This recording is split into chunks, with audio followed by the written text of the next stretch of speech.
اسلاف امیہ کے چہیتو، اے مفلس الاسلاف امیہ کے چہیتو، اس عمر میں بیتی ہوئی باتوں میں نہ بیتو، جھولے بھی ہے موجود سبیلے بھی ہے قائم، جھولے بھی ہے موجود سبیلے بھی ہے قائم، پھر مجھ سے الجھنا پہلے اصغر سے تو جیتو، سلیمان علی حق نعرہ حیدر علی۔ اعوذ باللہ السمیع العلیم من الشیطان اللعین الرجیم، بسم اللہ الرحمن الرحیم، الحمد للہ المعروف من غیر رؤیت والخالق من غیر ربیت، الذی لم یزل قائما دائما اذ لا سماع ذات ابراج ولا لیل داج ولا بحر ساج ولا ارض ذات مہاد ولا خلق ذو اعتماد، والصلاة والسلام والتحية والإكرام على نبي الرحمة وخازن المغفرة وقائد الخير والبركة ومنقذ العباد من الهلكة، سیدنا و مولانا ابو القاسم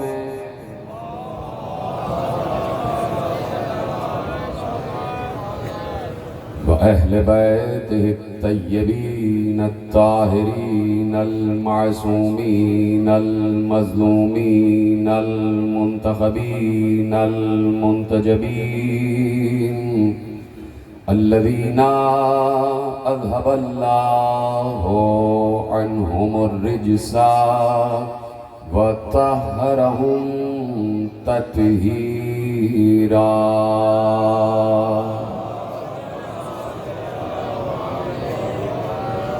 اما بعد فقد قال اللہ سبحانہ وتعالی فی محکم کتابہ المجید وفرقانہ الحمید وقولہ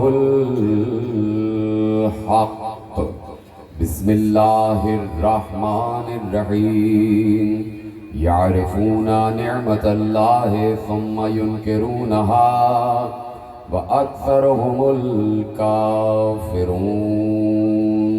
صلوات پڑھیں محمد و آل محمد۔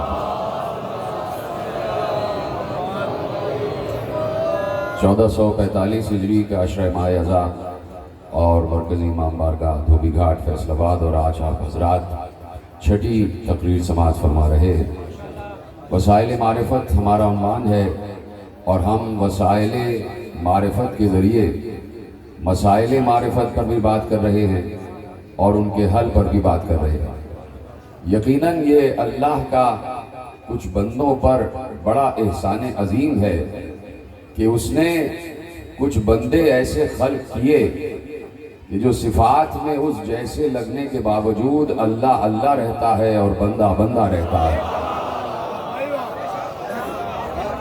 اس نے اپنے صفات کے آئینے تخلیق کیے اور اس پوری کائنات کو اس نے اپنی معرفت کے لیے خلق کیا۔ اس لیے اس نے اول مخلوق کو مخاطب کیا اور جو اب تک نہ بولا تھا وہ پہلی مرتبہ مصطفیٰ سے بولا۔ جو گفتگو نہیں کر رہا تھا، جو اکیلا تھا، جو تنہا تھا، جو منفرد تھا، جو ایسا مفرد تھا کہ اس کے ساتھ کسی دوئی کا تصور بھی نہیں تھا، اکیلا تھا، بات نہیں کرتا تھا، کوئی تھا ہی نہیں سننے والا تو بات کس سے کرے، اور اسے کوئی پریشانی بھی نہیں تھی کہ کوئی بات سننے والا نہیں ہے۔ وہ اللہ اپنی تنہائی سے گھبرانے والا نہیں تھا، وہ اپنی تنہائی سے الجھنے والا نہیں تھا۔ اس وقت وہ اپنے لیے کافی تھا۔ سلامت رہیں، سلامت رہیں۔ اس وقت اللہ کافی تھا، اپنے لیے کافی تھا، اسے کسی کی ضرورت نہیں تھی۔ اس کو معلوم تھا کہ میرے صفات کیا ہیں، میرے صفات کیا ہیں۔ یعنی معصوم سے پوچھا گیا کہ جب اس نے مخلوق خلق کی اپنی معرفت کے لیے تو اس سے پہلے جب وہ تنہا تھا، جب وہ اکیلا تھا، تو کیا وہ اپنے کو پہچانتا تھا؟ اے میرے ساتھ سارے کے سارے، کیا وہ اس وقت اپنے کو پہچانتا تھا جب کوئی بھی نہیں تھا اسے پہچاننے والا؟ کیا وہ اپنے نفس کا عارف تھا؟ کیا وہ جانتا تھا کہ اس کی ذات کیا ہے، اس کے صفات کیا ہیں؟ تو معصوم نے کہا ہاں، وہ اپنے آپ کو پہچانتا تھا، اس کو اپنی معرفت تھی، وہ اپنی معرفت رکھتا تھا۔ تو اب میں ایک جملہ عرض کرنا چاہتا ہوں کہ اللہ جو اپنے کو پہچانتا ہے اسے اپنی معرفت ہے، تو چونکہ اللہ اکبر ہے، اللہ اعلیٰ ہے، اللہ عظیم ہے، اللہ سب سے بڑا ہے، تو اس کی اپنی معرفت بھی اعلیٰ ہوگی، عظیم ہوگی، اکبر ہوگی، سب سے بڑی ہوگی۔ اللہ یعنی میں ایک بات مثالاً آپ کے سامنے عرض کر دیتا ہوں کہ جتنا آپ خود اپنے کو پہچانتے ہیں دوسرا نہیں پہچان سکتا۔ انسان خود جتنا اپنا نفس کا عارف ہوتا ہے اتنا کوئی دوسرا اسے نہیں پہچان پاتا۔ یعنی اللہ اپنے آپ کو بالکل ویسے ہی جانتا تھا، پہچانتا تھا جیسا وہ ہے۔ یعنی وہ رحمان ہے تو کیسا ہے اللہ کو معلوم ہے، وہ رحیم ہے تو کیسا ہے اللہ کو معلوم ہے، وہ کریم ہے تو کیسا ہے اللہ کو معلوم ہے، وہ رازق ہے تو کیسا ہے وہ خود جانتا ہے، وہ خالق ہے تو کیسا ہے وہ خود جانتا ہے۔ وہ جانتا ہے کہ میں لامحدود ہوں، یعنی اپنی ہر صفت کا عارف ہے، خود وہ عارف اپنی نفس کا ہے۔ تو میرے عزیزو، میں یہ پوچھنا چاہتا ہوں کہ وہ اتنی بڑی معرفت کے ہوتے ہوئے اگر کسی کم معرفت کو خلق کر دے تو اس کا مقصد تخلیق عبث ہو جائے گا۔ لہٰذا جسے پہلی مرتبہ جملہ محفوظ کیجئے گا، لہٰذا جسے اول مخلوق بنا کر خلق کر رہا ہے، جسے اس نے محمد کا نام دیا، تو اب میں یہ جملہ عرض کرنا چاہتا ہوں، اول مخلوق محمد کے لیے ضروری ہے کہ وہ بھی خدا کو ویسا ہی پہچانے جیسا خود خدا اپنے کو پہچانتا ہے۔ واجب ہے یہ بات کہ وہ بھی اللہ کو ویسے ہی پہچانے جیسے اللہ خود اپنے کو پہچانتا ہے۔ اس لیے کہہ دیا کہ کنت کنزا مخفیا فاحببت لک ان اعرف وخلقتک یا محمد، میں چھپا ہوا خزانہ تھا، میرے دل میں چاہ پیدا ہوئی کہ میں پہچانا جاؤں، تو اس کے لیے اے محمد میں نے تم کو خلق کیا۔ محمد خلق ہوا، اول مخلوق خلق ہوئی تاکہ اللہ کو پہچانا جائے اور جیسا وہ ہے ویسا اسے پہچانا جائے۔ تو اب میں نے آپ کے سامنے عرض کر دیا کہ ایک معرفت اللہ کی ہے اور ایک معرفت مصطفیٰ کی ہے۔ یقیناً اب یہ جملہ بڑا دقیق کہنے جا رہا ہوں اور میں آپ کی سماعتوں پہ بھروسہ کرتے ہوئے یہ جملہ کہنے جا رہا ہوں۔ مولانا مظاہر نقوی صاحب کی تشریف فرما ہے، ان کی موجودگی میں جملہ عرض کرنے جا رہا ہوں کہ بھائی اللہ ہے، اللہ تھا، ٹھیک ہے، بڑا دقیق جملہ ہے، کاش کہ میں آپ تک پہنچا سکوں۔ یہ جتنے نام ہیں، یہ جتنے نام ہیں، رحمان، رحیم، کریم، ستار، غفار، یہ سارے اللہ کے 99 نام، یہ سب لغت عرب کے حروف سے مل کر بنے ہیں، اور لغت عرب حادث ہے، لغت عرب قدیم نہیں ہے۔ چلیے چھوڑ دیتا ہوں بات، حادث اور قدیم کی بحث آپ کے سامنے میں عرض کر چکا ہوں کہ حدوث و قدم کیا ہوتا ہے۔ قدیم ہے اللہ اور کوئی قدیم نہیں، اور جتنی بھی مخلوق اس کے بعد ہے وہ سب حادث ہے۔ حادث اور قدیم میں فرق یہی ہوتا ہے کہ حادث مخلوق ہے اور قدیم خالق ہے۔ یہ بات سمجھ میں آ گئی؟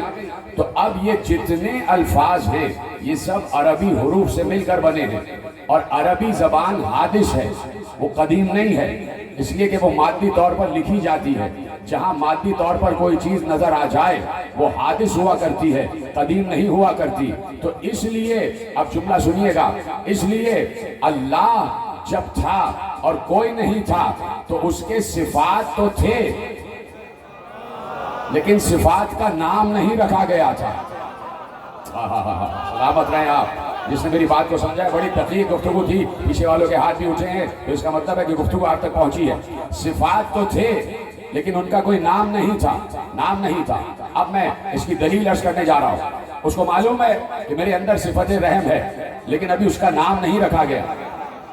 اس کو معلوم ہے کہ میرے اندر صفت کرم ہے، لیکن ابھی اس کا نام نہیں رکھا گیا۔ اس کو معلوم ہے کہ میرے اندر صفت ستاریت ہے، لیکن ابھی اس کا نام نہیں رکھا گیا۔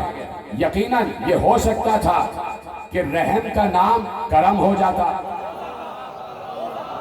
جیتے رہے، سلامت رہے، بڑی مشکل گفتگو آپ کے حوالے کر رہا ہوں۔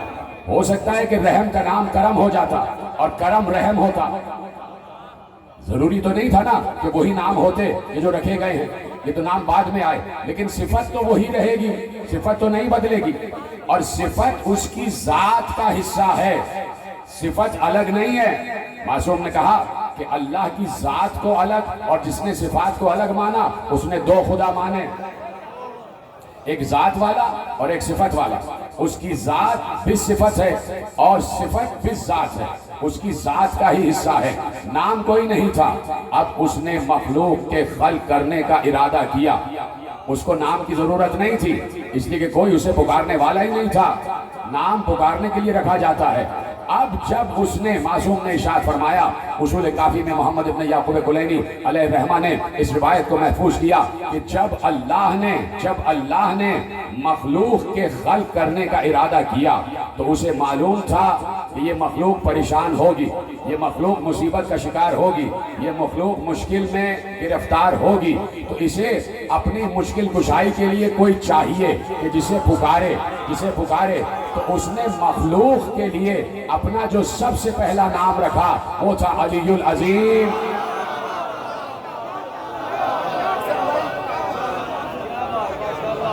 جو سب سے پہلا نام اس نے اپنے مخلوق کے لیے رکھا وہ تھا علی العظیم۔ علی العظیم عرض کر چکا، تو اب نام جو اس نے خود اپنا رکھا وہ تھا علی العظیم، یعنی پہلا نام۔ یعنی وہ چاہتا ہے کہ مخلوق اسے مشکل میں علی کہہ کر پکارے، یا علی مدد کہہ کر پکارے۔ توجہ فرما لیا آپ نے؟ تو اب یہ جملے آگے بڑھے اور اول مخلوق خلق ہو گئے۔ فَخَلَقْتُكَ يَا محمد، اے محمد میں نے تم کو خلق کیا۔ جب خلق کر دیا تو اب اپنی صفات کا تعارف مصطفیٰ سے سامنے پیش ہوا، اب اپنی صفات کا تعارف مصطفیٰ کے سامنے پیش کیا۔ اب بتایا کہ میں خالق بھی ہوں، میں رازق بھی ہوں، میں کریم بھی ہوں۔ اب یہ صفات بغیر نام کے منتقل ہو رہی ہے۔ چلیے ہٹا دیتا ہوں معاملہ اگر آپ کو بہت مشکل لگ رہا ہے۔ یہ صفات بغیر نام کے منتقل ہو رہی ہے، کیسے منتقل ہوں گی ابھی مسئلہ حل ہو جائے گا۔ ابھی وہ بتانا چاہتا ہے کہ میں رحمان بھی ہوں، میں رحیم بھی ہوں، میں کریم بھی ہوں، میں ستار بھی ہوں، میں جبار بھی ہوں، میں غفار بھی ہوں، میں قہار بھی ہوں، میں مومن بھی ہوں، میں محیمن بھی ہوں، میں متکبر بھی ہوں، میں ولی بھی ہوں، میں علی بھی ہوں، میں سلام بھی ہوں، میں قدوس بھی ہوں، میں سمیع بھی ہوں، میں بصیر بھی ہوں، میں لطیف بھی ہوں، میں خبیر بھی ہوں۔ بتانا چاہتا ہے ابھی صفت کا نام نہیں ہے، ابھی صفت کا کوئی نام نہیں ہے، تو کیسے مصطفیٰ کو بتایا کہ میں خالق ہوں؟ سلامت رہے۔ کیسے مصطفیٰ کو پہچنوایا کہ میں خالق ہوں؟ کیسے مصطفیٰ کو پہچنوایا کہ میں رازق ہوں؟ ابھی تو کوئی صفت کھلی ہی نہیں ہے، ابھی تو کوئی صفت عیاں ہی نہیں ہوئی ہے، لیکن چاہتا ہے کہ مصطفیٰ اسے پہچانے کہ میں خالق ہوں، میں رازق ہوں۔ تو ایک ہماری بھی معرفت ہے، ہم بھی اللہ کو رازق جانتے ہیں، ہم بھی اللہ کو خالق جانتے ہیں، لیکن ہم اللہ کو اس وقت رازق جانتے ہیں کہ جب ہم کسی کو رزق تقسیم ہوتا ہوا دیکھتے ہیں۔ جب اللہ کی طرف سے رزق آتا ہوا دیکھا تو ہم نے کہا اللہ رازق ہے۔ جب ہم نے کسی مخلوق کو خلق ہوتے ہوئے دیکھا تو ہم نے کہا اللہ خالق ہے۔ تو کیا مصطفیٰ کو بھی ایسے ہی بتایا؟ نہیں، اگر مصطفیٰ کو بھی ایسے ہی بتاتا تو ہم اور مصطفیٰ ایک جیسے ہو جاتے، پھر تو میں بھی کہتا کہ مصطفیٰ ہم جیسا اور ہم مصطفیٰ جیسے۔ تو اب میرے عزیزوں، مصطفیٰ کو بتانا تھا کہ میں رزق دیتا ہوں، مصطفیٰ کو یہ بتانا تھا کہ میں خلق کرتا ہوں، مصطفیٰ کو یہ بتانا تھا کہ میں رحم کرتا ہوں، مصطفیٰ کو یہ جتانا تھا کہ میں کرم کرتا ہوں۔ اسے اپنی تمام صفات دکھانا تھی، اسے اپنی تمام صفات بتانا تھی، اس لیے اس نے ایسے نہیں بتایا مصطفیٰ کو کہ دیکھو میں ایسے خلق کرتا ہوں، میں خالق ہوں، میں ایسے رزق دیتا ہوں، میں رازق ہوں، میں ایسے رحم کرتا ہوں، میں رحیم ہوں، میں ایسے کرم کرتا ہوں، میں کریم ہوں۔ نہیں، بلکہ اس نے توجہ، بلکہ اس نے مصطفیٰ کو رازق بنا کے بتایا کہ میں رزق ایسے دیتا ہوں، خالق بنا کے بتایا۔ اس نے یہ صفات مصطفیٰ میں منتقل کی، یہ صفات مصطفیٰ میں منتقل کی۔ صفتیں پہلے منتقل ہوئیں، نام بعد میں رکھے گئے۔ تو اسی لیے کہا نام والا خدا الگ نہیں ماننا، اس کے نام اس کی ذات کا حصہ ہیں، اس کی صفات اس کی ذات کا حصہ ہیں۔ تو مصطفیٰ جانتے ہیں کہ خلق کیسے کیا جاتا ہے، مصطفیٰ جانتے ہیں کہ رحم کیسے کیا جاتا ہے، رحم کیسے کیا جاتا ہے، مصطفیٰ جانتے ہیں۔ جملہ آ گیا تو آپ کے حوالے کر دیتا ہوں۔ اللہ نے اپنے آپ کو رحیم تو کہا، اللہ اکبر، اللہ نے اپنے آپ کو رحیم تو کہا، لیکن رحمت مصطفیٰ کو کہا۔ جیتے رہے، سلامت رہے۔ اپنے آپ کو رحیم کہا لیکن رحمت مصطفیٰ کو کہا، یعنی رحمت للعالمین، رحمت للعالمین ہے مصطفیٰ، عالمین کے لیے رحمت ہے مصطفیٰ۔ یعنی جہاں پر بھی کہیں رحم ہوگا وہ خزانہ مصطفیٰ سے لے کر ہوگا۔ اللہ بہت بڑا آپ کے حوالے کیا، آپ نے بڑے معمولی طریقے سے سنا اس کو۔ یعنی رحمت کا مطلب یہ ہے کہ رحمت کا خزانہ، اللہ نے رحمت کا خزانہ مصطفیٰ کو قرار دیا۔ اسی لیے کہا تھا کہ من یطع الرسول فقد اطاع اللہ، جس نے رسول کی اطاعت کی اس نے اللہ کی اطاعت کی۔ تو اب یہاں سے جملہ جوڑ لو کہ اللہ یہ بتانا چاہتا ہے کہ جس پر رسول رحم کرے گا اس پر میں رحم کروں گا۔ اب کہیں پر بھی کوئی رحم کر رہا ہے تو وہ خزانہ مصطفیٰ سے لے کر رہا ہے۔ مصطفیٰ خزانہ ہے رحمت کا، تو مصطفیٰ کو تمام صفات اللہ نے منتقل کی۔ اب چونکہ اسے اولین منزل پر محبوب قرار دیا، یعنی محبوب تو بہت بعد میں قرار دیا جاتا ہے، لیکن ایسا شاہکار تخلیق ہوا کہ تخلیق ہوتے ہی کہا تو میرا محبوب ہے، تو حسین ہے، تجھ جیسا میں نے کوئی خلق کیا ہی نہیں اور نہ کروں گا۔ جب محب کے سامنے محبوب آ گیا، بولتے رہے، جب عاشق کے سامنے معشوق آ گیا، جب خالق کے سامنے مخلوق آ گیا، جب مصور کے سامنے تصویر آ گئی، تو مصور نے ایسی تصویر بنائی کہ مصور کو خود اپنی تصویر پر پیار آ گیا، اپنی بنائی ہوئی معرفت کی گفتگو ہو رہی ہے۔ مصور کو خود اپنی تصویر پر پیار آ گیا، بنانے والے کو خود اپنے شاہکار پر پیار آ گیا، اور جب پیار آیا تو اس نے کہا تو میرا محبوب ہے، جو کچھ ہوگا تیری وجہ سے ہوگا، جو کچھ ہوگا تیرے سبب سے ہوگا، خلق کروں گا تو تیرے لیے، رزق دوں گا تو تیرے لیے، رحم کروں گا تو تیرے لیے۔ اب میں چاہتا ہوں کہ جو میرا ہے وہ تیرا ہو جائے۔ جیتے رہیں، سلامت رہیں۔ جو میرا ہے وہ تیرا ہو جائے، میں یہ چاہتا ہوں جو میرا ہے وہ تیرا ہو جائے۔ اے میرے حبیب، میں رحیم ہوں، تجھے رحیم بنا رہا ہوں، میں کریم ہوں، تجھے کریم بنا رہا ہوں، میں ستار ہوں، تجھے ستار بنا رہا ہوں، میں غفار ہوں، تجھے غفار بنا رہا ہوں، میں صبور ہوں، تجھے صبور بنا رہا ہوں، میں شکور ہوں، تجھے شکور بنا رہا ہوں، میں غفور ہوں، تجھے غفور بنا رہا ہوں، میں مومن ہوں، تجھے مومن بنا رہا ہوں، میں مہیمن ہوں، تجھے مہیمن بنا رہا ہوں، میں متکبر ہوں، تجھے بھی اجازت دوں گا کسی موقع پر کہ تو تکبر کر، میں سلام ہوں، تجھے بھی سلام بنا رہا ہوں، میں مومن ہوں، تجھے بھی مومن بنا رہا ہوں، میں قدوس ہوں، تجھے بھی قدوس بنا رہا ہوں، میں سمیع ہوں تجھے بھی سمیع بنا رہا ہوں، میں بصیر ہوں تجھے بھی بصیر بنا رہا ہوں، میں لطیف ہوں تجھے بھی لطیف بنا رہا ہوں، میں خبیر ہوں تجھے بھی خبیر بنا رہا ہوں۔ سارے صفات پیغمبر کو دینے کے بعد اب رکی قدرت، کہا ایک صفت ہے جو اپنے پاس رکھوں گا اور وہ ہے لا شریکیت، لا شریک صرف میں رہوں گا، تیرا شریک کرنا پڑے گا۔ اس لیے نور کے دو حصے کیے، ایک کا نام محمد، ایک کا نام علی۔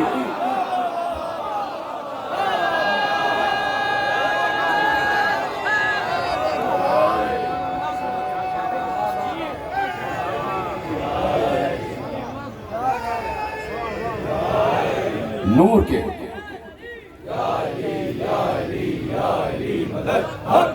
نور کے دو حصے کیے، ایک کا نام، ایک جز کا نام محمد، ایک جز کا نام علی، ایک جز محمد ایک علی۔ تو اب صفات کا اشتراک ہو گیا محمد و علی میں۔ اتنا مشکل جملہ نہیں تھا، صفات مشترک ہو گئی محمد و علی میں۔ اب جو صفت اللہ میں سوائے لا شریکیت کے، سوائے اس کی ذات کی لا شریکیت کے، وہ محمد میں، اور جو محمد میں وہ علی میں، تو صفات مشترک ہو گئے۔ اب کہانی معلوم ہوئی، ایک اللہ ہے، ایک محمد ہے، ایک علی ہے۔ اب حقیقت معلوم ہوئی کہ یہ آیت تو بعد میں اتری، لیکن یہ تین اس منصب پر ازل سے فائز ہیں۔ آیت بعد میں اتری، لیکن یہ تین اس منصب پر ازل سے فائز ہیں۔ کون سی آیت؟ انما ولیکم اللہ ورسولہ والذین، تمہارا ولی اللہ ہے، رسول ہے، اور جو دوران رکوع زکوٰۃ دیتا ہے علی۔ آیت تو بعد میں اتری، لیکن معلوم ہوا یہ ولایت کا منصب ازلی ہے، یہ ولایت کا منصب ازلی ہے۔ اللہ ولی قدیم ہے، اس نے ولایت قدیم محمد کو بھی منتقل کی اور علی کو بھی، سوائے ایک صفت سے، باقی ساری صفتیں اپنے پاس رکھی۔ اب محمد کو اور علی کو ایک صفت مشترک دے کر، تمام صفات مشترک کر کے اب کہا آگے بڑھو، اور آگے بڑھو تو یہ نور منتقل ہوتا رہا، انبیاء کے اسلاف سے نور منتقل ہوتا رہا، یہ دونوں انوار ساتھ ساتھ منتقل ہوتے رہے۔ عبد المطلب تک آئے تو دو حصوں میں پھر تقسیم ہوئے، ایک عبداللہ میں آیا، ایک ابو طالب میں آیا، لیکن علی ہمیشہ سے رسول کے تابع رہے، رسول کے اطاعت گزار رہے۔ رسول نے علی کی پرورش کی، رسول اور علی جب اس دنیا میں آ گئے رسول، تو رسول کے 30 برس بعد علی آئے، اور علی کو رسول نے اپنی گود میں لے لیا، کہا میں علی کی پرورش کروں گا۔ یعنی آغوش رسالت میں، آغوش نبوت میں علی پروان چڑھے، آغوش وحی میں علی پروان چڑھے۔ پیغمبر علی کا کرتا بدلواتے ہیں، پیغمبر علی کے بال دھلاتے ہیں، پیغمبر اپنے منہ میں غذا چبا کے اس کو ملائم کرتے ہیں، پھر علی کے دہن میں دیتے ہیں۔ پیغمبر جب باہر نکلتے ہیں علی کو گود میں لے کر باہر نکلتے ہیں، علی کا بچپن ہے ابھی، علی کا شیر خاری کا زمانہ ہے، علی کو گود میں لے کر باہر نکلتے ہیں، علی کو اپنے کاندھے پر اٹھاتے ہیں، علی کو اپنے زانوں پر بٹھاتے ہیں، علی کو پیار کرتے ہیں، علی کے رخسار دھلاتے ہیں۔ یہ محبت بہت دیر تک قائم رہی، آخر وقت تک قائم رہی، اور علی نے یہ جملہ کہا کہ میں اپنے نبی کے ساتھ ایسے چلتا تھا ان کے اتباع میں کہ جیسے اونٹنی کا بچہ اونٹنی کے ساتھ چلتا ہے، جیسے اونٹنی کا بچہ ماں کے ساتھ چلتا ہے۔ قدم سے قدم ملا کر فصیل لفظ استعمال کیا کہ جیسے قدم سے قدم ملا کر اونٹنی کا بچہ اپنی ماں کے ساتھ چلتا ہے، میں ویسے چلتا رہا۔ میں نے اتباع نبوت کیا، میں نے اطاعت نبوت کیا، اور پھر جب پہلی وحی اتری تو میں نے وحی کی آواز کو بھی سنا اور نبوت کی خوشبو کو بھی سونگا۔ یہ طرح سلامت رہے آپ۔ میں نے وحی کی آواز کو بھی سنا اور نبوت کی خوشبو کو بھی سونگا۔ میں جانتا ہوں کہ نبوت کی خوشبو کیا ہے، میں جانتا ہوں کہ نبوت کی خوشبو کیا ہے، میں جانتا ہوں کہ نبوت کی خوشبو کیا ہے۔ جو ایک رات بستر پر سویا اس نے بتایا کہ نبوت کی خوشبو کیا ہے۔ بہت سے لوگ تو بہت راتوں سوتے رہے، کبھی ہم نے سنا نہیں کہ نبوت کی کوئی خوشبو ہے۔ جو ایک رات سویا اس نے نبوت کی خوشبو کو محسوس کیا۔ غار حرا میں نبی کے ساتھ ہیں علی کے ساتھ ہے نبی، پہلی وحی اتری، پیغمبر کے ساتھ علی نے بھی سنا۔ اب اطاعت رسول کی منزل ہے اور اتباع رسول کی منزل ہے اور علی ہے، علی ہے۔ اور اب یہ زمانہ آگے بڑھتا جا رہا ہے، اب حفاظت رسول ہے، اور اس طریقے سے حفاظت رسول ہے، کہانی نہیں بیان کر رہا، ایک سیرت ہے جو آپ کے سامنے پیش کر رہا ہوں، اس طریقے سے کہ 10 برس کا ہو گیا علی، 10 برس کے ہو گئے علی، اور اب دعوت ذوالعشیرہ آ گئی، پیغمبر نے اوپن آفر دیا، کاش کے جملہ سمجھ لیتے، اوپن آفر، دعوت عام تھی، سب بیٹھے ہوئے تھے، سب بیٹھے ہوئے تھے، ابو جہل بھی تھا، ابو لہب بھی تھا، اور بھی بہت سے ابو جہل جیسے تھے، سب بیٹھے ہوئے تھے، اور سب کو پیغمبر نے دعوت دی کہ میں اللہ کا بنایا ہوا نبی ہوں، اور مجھے اللہ نے اس منصب نبوت و رسالت پر فائز کیا ہے، تم میں سے جو کوئی میرا اس مشن، جو کوئی تم میں سے جو کوئی اس مشن میں میرا ساتھ دے گا وہ میرا وسیع ہوگا، میرا جانشین ہوگا، اور میرے علم کا وارث ہوگا۔ تو سب کو اوپن آفر تھی، اس وقت جو کھڑا ہو جاتا، جتنے سلامت رہے، اس وقت جو کھڑا ہو جاتا، لیکن کیا کروں کہ ایک ابو طالب کا بیٹا، ابو طالب کا بیٹا علی، یا رسول اللہ انا ناصرک، میں ہوں آپ کا ناصر، میں ہوں آپ کا مددگار۔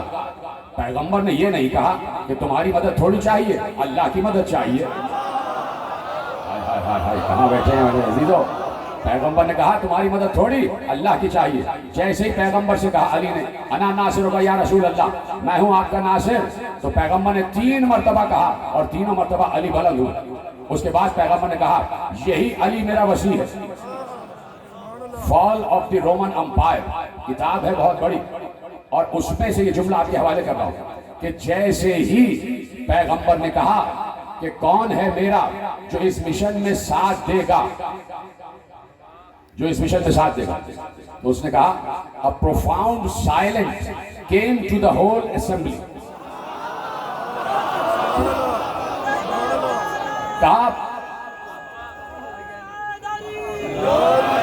اس نے کہا پوری میٹنگ میں انتہائی خاموشی چھا گئی، پروفاؤنڈ سائلنٹ، یعنی محسوس ہونے والی خاموشی کہ یعنی سوئی بھی گرے تو آواز آ جائے، خاموشی چھا گئی، اور اس خاموشی میں علی بلند ہوئے، جیتے رہے ان کے ہاتھ بلند ہو رہے ہیں، اس خاموشی میں علی بلند ہوئے، اور پھر علی نے 3 مرتبہ پیغمبر نے آفر کیا، اور تینوں دن علی نے کہا کہ میں ہوں آپ کا ناصر۔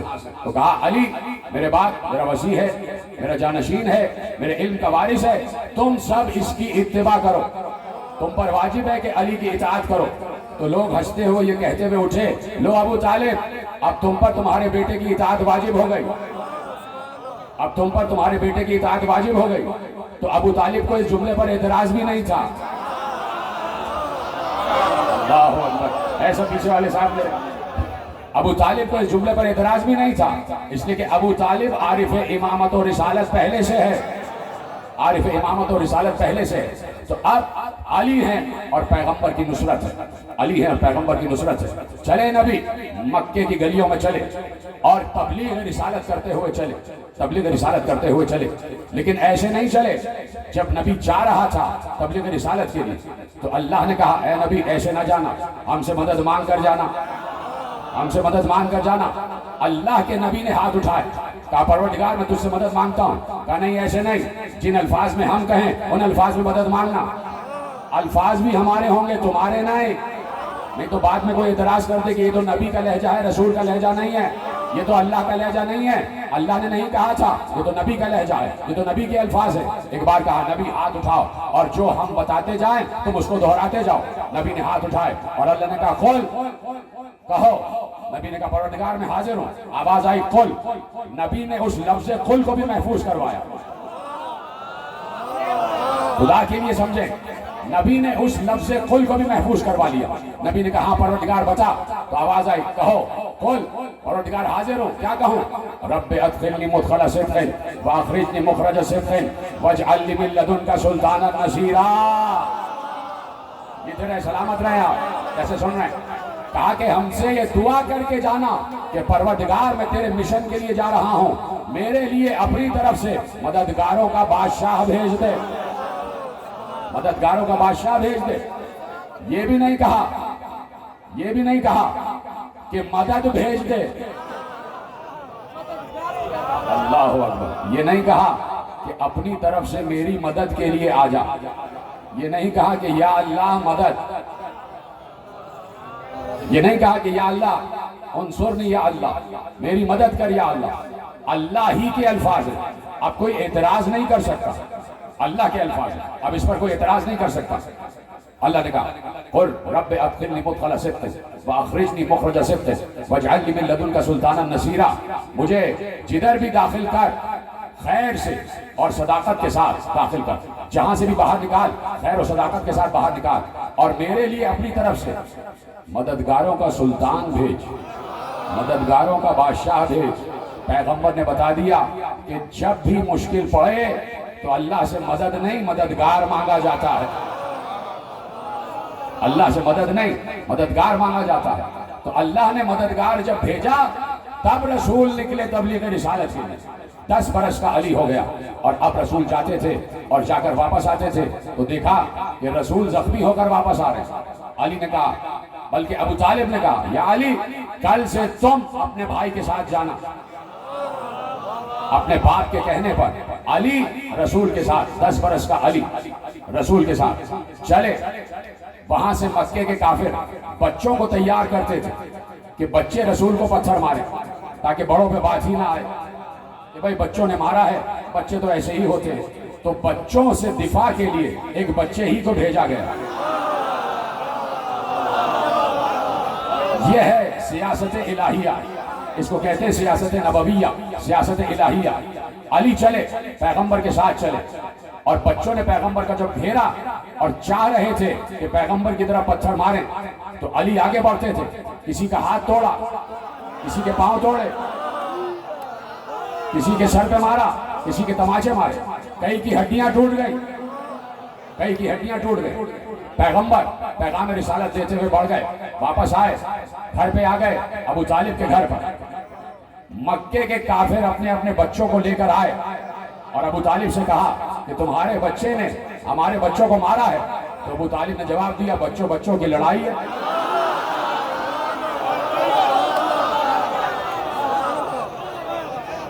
علی کا نام پڑ گیا قزیم، اس دن سے علی کا نام پڑ گیا قزیم، یعنی ہڈیاں توڑنے والا علی۔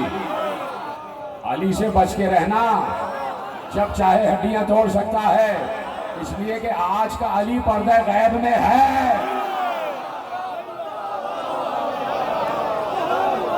آج کا علی پردہ غیب میں ہے۔ علی نصرت رسول میں آگے بڑھ گئے، اور ایک لمحے کے لیے بھی علی نے